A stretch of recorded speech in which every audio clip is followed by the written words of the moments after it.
Туғандар, ассаламу алейкум. Биздин каналдын көрүүчүлөрү, алыстан, жакындан көрүп жаткан мекендештер. Бүгүн 9 декабрь болду. 2024 жыл. Эшикте кыш, суук, бирок күн ачык достор.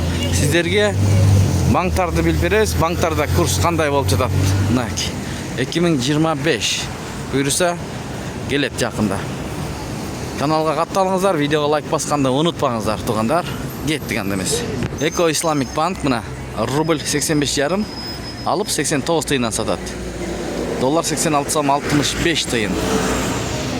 Финанс кредит банк тугандар. Бул жерде доллар 86,65 тыйын, евро 91,20 тыйын, рубль 85,5 тыйын, сатып 90 тыйын. Тугандар, Айыл банкты көргөзөйүн десем, табло өчүк.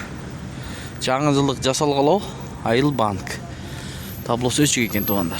Күйүктөрүн көрсөтө беребиз.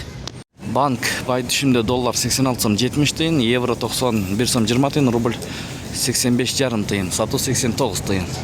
Бакай банк доллар 86,65 тыйын, евро 91,30 тыйын, рубль 85,5 тыйын, сатуу 90 тыйын. Казак теңгеси 0,11,5 тыйын, Кытай юани 11,60 тыйын. Бакай банк. Шу менен видеону аяктайбыз. Сак саламатта туруңуздар.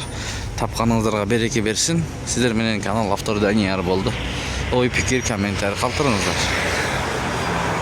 Бишкек шаарынан көрдүңүздөр.